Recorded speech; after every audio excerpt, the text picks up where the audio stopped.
welcome to Red United TV. It's your boy, Ivorian Spice, and welcome to the Catch Up Volume 6, guys. That's right, the Catch Up Volume 6. Back at it again with another podcast, guys. This week, we look at what's been going on in Manchester United world of football. Yes, all the transfer news and also reflecting on the previous match that we've just seen, which will be the last versus Manchester United in the Europa League, guys. And we talk about what's been going on in the world of football and the world in general with the coronavirus. As we started off the week with everyone playing behind closed doors to the ending the week with no football, guys. No sports for a month, just for public safety and public health. And we look at the transfers that's been circulating around Manchester United this week. And then we can get cracking, guys. First of all, let's talk about Manchester United playing against Lask, winning 5-0. A game which was played behind closed door, which was unusual situation, unusual atmosphere to see. The atmosphere was, of course, wasn't the best, but there was some people at the stadium, and we did hurt one in particular person with the Manchester United chants. Whoever that was, guys, God bless you. You did well. You made sure that Manchester United felt the support of the club, of the away fans. And then, yes, we won 5-0. Brilliant goals and an assist by Bruno Fernandes with the assist, and brilliant assist, by Fred as well. He played extremely well. Ingalo scored a brilliant goal and an assist as well for him. So, yeah, it was a good game. It was a game where Man United was controlling the majority of the game. That was very dominating, especially in the second half, where we did end the first half 1-0, but in the second half we let loose and let right towards their goalkeeper. Their goalkeeper got peppered. Their keeper got it, you get me, bro? Yeah, so we won the match 5-0, and that's the last game you'll ever see of Manchester United this month. Until next month, April the 4th, guys. Difficult times, like right now, as we speak right now, guys, we was meant to be playing Tottenham, but that's not going to happen as everything's been postponed. And I miss football, guys. I miss the sports. Do you know who's winning right now, guys? It's your girlfriends and your wife, your partners be saying, yes, it's all about me. It's all about me. I want to get all the attention. But little do they know that we're going to find something else to replace that void of football. Right now, I'm playing GTA 5, the most recent one that came out many years ago. I'm just determined to complete it now. I've been sucked in since there's no sports. We work Monday to Fridays. We live for the weekend of sports, and we've been taking it off. But I do understand why. But we talk about the coronavirus, guys. It's been going around for a while, and now we're at the stage where it's a world crisis. It's a crisis for certain countries. Well, our country, because we love the money and we love service, we'd rather just have everyone working as usual, keeping it normal, but just trying to restrict things and quarantine people and making sure that most patients who are effective are self-isolated. And remember, guys, to wash your hands every time, as often as possible, especially go with your wipes and especially when you're outside, maybe your bacteria, gels, and all sorts of things, just to protect yourself a bit more. Do not touch that much people, especially unless it's your wife, You can't help yourself not touching your wife, guys, and ladies, your husband as well. You can't get your hands off of what. But yeah, I crap myself sometimes, guys. But yeah, girls, what do you think about the whole situation of the coronavirus? Let me just fix my hat. The Silence is Power hat. Make sure you check out the links in the description if you like this hat and you like the brand and you like the logo. But yeah, back to it. What do you guys think about the whole situation, whether it's right for the whole sporting event to be cancelled? The sporting events have cancelled in America, in Europe as well, but there's no basketball. There's no sports at all. So it's going to be an unusual feeling throughout the next few weeks. It's going to feel like the season's ended and it's pre-season again, guys. But we don't know whether the season will be finished and completed. Right now, we're just wondering if the Euros will happen, guys. Some of us don't know whether the Euros will be happening. But that's the whole situation with the coronavirus. Hopefully, everything gets resolved and football gets back into running again so we can continue the Red United TV. Of course, we've got plenty of content to come, guys. Of course, this doesn't mean the end. It just means that there's going to be some more catch-ups. But yeah, guys, we move it on to Paul Pogba. There's stories about Paul Pogba with our manager Ole Gunnar Solskjaer saying that he's very sure that Paul Pogba will be a Manchester United player next season, guys. Yes, as Paul Pogba, there's been rumors from the Daily Mail saying that he will be staying. Of course, due to the fact that, of course, Juventus and also Real Madrid are just not simply interested in buying him, and there is no way out for Paul Pogba. But nevertheless, I'm glad that he's staying, and I'm pleased for him to not leave because, of course, you need quality in your team, guys. And right now we have Bruno Fernandes who's firing out all cylinders, and we want to add some of that pepper, that salt, that Maggi to the chicken that we are roasting in the oven, you know. And we need to add some more of that seasoning, that flavor towards it. And that's Paul Pogba. What will give us that c'est quoi, you know, magnifique. C'est delicious, you know. That's what we need right now. And to lose Pogba, if he was to go, will be quite devastating for us because it's going to be a bit difficult to replace that quality. Not to replace the attitude, to be honest with you, because we can do with getting rid of it. But then again, what kind of attitude has he been displaying? Because he has been silent. It's just the attitude of the pitch where he's just doing his social medias, where at times I would say, tame it down a little bit, Paul Pogba. But you're my guy. I back you. I know what it's like. So yeah, if we read straight, because there are some articles that came out on Sky Sports, it just says here that Paul Pogba will remain at Manchester United next season. Pogba has continuously been linked with a move away from Old Trafford, as you all know. Of course, certain Manchester United fans have been pissed off, upset, abusive towards Paul Pogba, especially the media as well. The hidden agendas. We know what's going on, guys. You don't fool us. Yeah, and confidently, during his press conference, Ole Gunnar Solskjaer, he said that Paul, our player, has 2 years left on his contract, a year plus with the option of another. Solskjaer said, you can expect Paul to be here next season. Yeah, we said he's quite confidently, you know, and confidently and comfortably as well at the same time. So, guys, with all the rumors, Real Madrid have lost interest. It's most likely that Paul Pogba will be a Manchester United player next season, and whether you guys like it or not, it is what it is, you know. You let me know, guys, if you're pleased about Paul Pogba staying or about this news, whether you believe he will stay or not. Let us know. Let me know. Shout me on the Twitter just in case. If you want to get at me, your response will be mentioned on the next catch-up show. And then we move it up to the next news where we have Phil Jones. Potentially, we have Newcastle who's interested in Phil Jones at this moment of time. And to me, that's delightful news. Great news for me. You know, I will take that any day. If Newcastle are interested in taking this trash out of our stadium and out of our club, then yes, you're welcome to it, guys. You're welcome to Phil Jones. Some of you guys may have sentimental feelings towards Phil Jones because he was there when Alex Ferguson was there, and Alex Ferguson was the player that bought him, and we had high expectations of Phil Jones. Well, at this present moment, he hasn't lived up to his expectation, guys, and I'm quite pleased to see him go. You know, I was questioning everything about the club when they made him sign a new contract or offered him a new contract. They never made him. He was glad to sign that contract. He would have signed it in seconds with his eyes closed, not reading the terms and condition of his contract.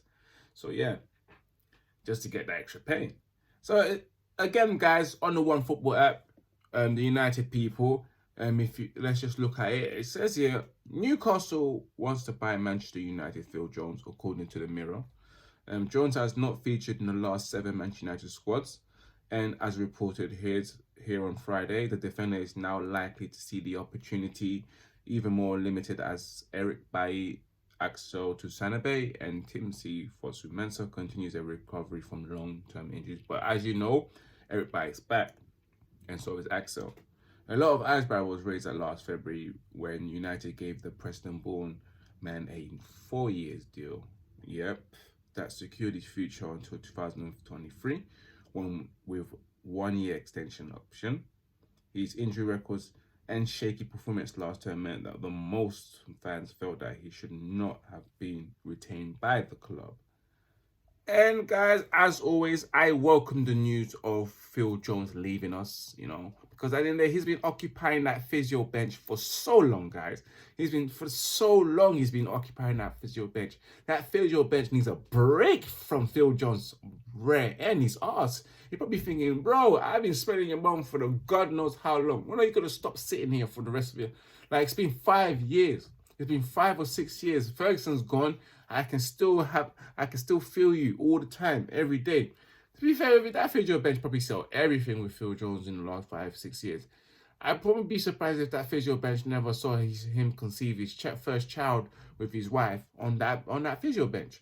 If he doesn't, probably was there when he got married, because that physio bench was probably there at the same place where he held his marriage when he got married, because that physio bench is probably tired of seeing him, seeing everything. To be fair, Phil Jones, that physio bench is tired of you, really, really tired of you. And guys, this was a player that was in Sir Alex Ferguson's book. Wrote a chapter on him saying that he would be one of the greatest players that ever played for Manchester United. And yet, he has never lived up to that expectation, guys. Pretty sad, pretty sad. Well, I welcome the news. And we're moving up to our next news. Of course, guys, we have Odion Ighalo. Just today, we've been informed that Odion Ighalo's club, where his parent club, where he's currently loaned from, has informed Manchester United that it will cost up to £15 million if they would like to sign him on a permanent deal, guys. And right now, as we see Ighalo playing for Manchester United, I would say yes, I wouldn't mind. 15 million sounds very reasonable for a player that's in his 30s, going to be 31. And to be fair, we shouldn't sign anyone that could disrupt the development of Mason Greenwood and also Martial playing up front. I'm sorry, guys. My mouth feels get dry a little bit, Wipe some of that water off that mustache. Back at it again. Yes. So yeah. It's been reported that Odion Ighalo himself is willing to cut half his paycheck, because is reportedly on £300,000 a week in China. So he's willing to take about 120. It says here in the One Football app again, guys. Make sure you download that One Football app. Manchester United have been told much it would cost to sign Odion Ighalo on a permanent deal, with the player ready to take a pay cut to facilitate this move. According to the Mirror, Ighalo's home club Chinese outfit Shanghai Shanghai have slapped a 50 million asking price on the player's head, almost 3 times the player's 5.6 million market value. Whilst it may be an over-evaluation of the 30-year-old, it would not be a difficult figure for Red Devils to justify. They themselves demanding over 20 million for another 30-year-old, which is Chris Smalling, whose sale could fund Ighalo's purchase. Which is good. That's grateful news for everyone as well. I'm very sure that you guys will be pleased to receive such news about Ighalo. Let me know, guys, if you think that Ighalo should be signed permanently by Manchester United. Will be a good backup striker as well, for Manchester United to come on especially. Let us know in the comments section below, and also do at me on Twitter to let me know as well. And we move it up to our next news. We move it up to the transfer rumors again, guys. That's all you're going to get right now. We've got Jude Bellingham, the 16-year-old sensation from Birmingham City, the midfielder, has been linked with many clubs such as Borussia Dortmund, Chelsea as well, Manchester United as well, and Bayern Munich especially as well. And it says here in the One Football app on the article from the United People that Jude Bellingham will be able to choose his club at the end of the season, as 4 different sides have met Birmingham City's asking price, roughly around 30 million. I would think. Manchester United are joined by Borussia Dortmund, Chelsea, and Bayern Munich as the club who have met who has met the Blues valuation of the player, according to the Mirror. It is understood that the 16-year-old service can be acquired back for 50 million, which could raise to 30 million with add-ons, guys. Reports earlier this month suggested that Dortmund have won the race to sign the talented midfielder, but United were determined not to let the player slip through their hands and organize a charm offensive to win him back, which was to invite him to Carrington, make him meet Sir Alex Ferguson. Of course, if you want to sign some youngsters and some top players, you need to bring Ferguson, the icing on the cake, to just convince someone, sign for us. Hey, you just bring them to the stadium and show them a tour and all that kind of stuff. Oh yes, yes, Drew, Judy. Here was the club's training ground. Look how fantastic they are. Here are the clubs that made it through the academy. Look at these pictures. Look at the water. Oh, by the way, hi Ferguson, how you doing? Come meet Jude. He's gonna be like, whoa. Like, where did that come from? Like, he was all like, yeah, I'm in. And next thing you know, Ferguson just come out. No, that's how you lure players. That's how you do some negotiation. Rather than me just be slipping Ferguson. Like, how you doing, Ferguson? And Ferguson wouldn't have that word, that talk with you, where you'd be thinking, like, you'd be just hanging on his last words. You'd be like, yes, Ferguson, yes, I'll sign for this club. I will definitely sign for this club, man. You're the greatest, man. I love you, man. You see? And he never meant to say that, but it just randomly came out because it's Ferguson. And then he just randomly just slipped David Beckham through, and he's gonna be thinking, "Wow, I'm definitely signing now." You sucked me, and David Beckham takes you to the strip club, shows you about the fancy cars that you could get here, and it's boom, bam, bush, boy, sign. And that's how you get very good negotiators. I should be the director of football. I definitely should be the director of football, Manchester United, guys. You let me know, guys. You let me know if you think I should be the director of football for Manchester United, because I will be the best. The way I will just bring in certain players just to finesse you, like you will be lured in. And last but not least, guys, let's talk about Pastor Fred. Yes, it's been some good news coming from Owen Hargreaves himself after witnessing the performance for the last couple of months of Fred. He's held him. He said here on the One Football app, again, United people, he's a complete midfielder. The headline says he's a complete midfield player. Owen Hargreaves praises the 27-year-old Manchester United star. Former Manchester United ace Owen Hargreaves has described Fred as a complete midfield player, and we believe the Brazilian can improve further by adding goals to his game. The 27-year-old and the average debut season last term following his move from Shakhtar Donetsk, and he was restricted to just 13 starts in the entire Premier League campaign. Yes, guys, that's it for today. You let me know what you thought about Owen Hargreaves' thoughts on Fred. Fred has dramatically improved this season, and he has been evergreen, Pastor Frederick, delivering sermons all the time, and I'm quite pleased about that, guys. Guys, that's it for today on the Catch Up Volume 6, guys. You let me know what you think about Paul Pogba staying, and also the whole coronavirus issues, whether football should be just cancelled in general and let no one win anything, which will mean that Manchester United will probably be in the Europa League next season. You don't want that. Or let Liverpool take the crown, let it finish as it is. As right now, if Man City is still banned from the Champions League, it should be us. But then again, other teams behind us have the game in hand, which is not fair. But I believe they should find a way to make the season continue. I don't know what they can think of. And then I don't know about the Euros, guys. But you let me know exactly, guys. And make sure you remember to subscribe. Smash the like button as well, guys. And also subscribe to the official Instagram account. And also the official, my Instagram account. And also my Twitter account. Sorry, not the officials. There's only one official account, which is the Instagram account, reaching up to 1.5k followers, guys. Make sure you subscribe. Smash that like button as well. All the socials are above there as well, guys. And also make sure you look at the link description. You'll find that there. Make sure you follow Silence's Power. It's all below in the link description, guys. Again, guys, it's been wonderful. We'll see you for the next volume 7, guys. Peace.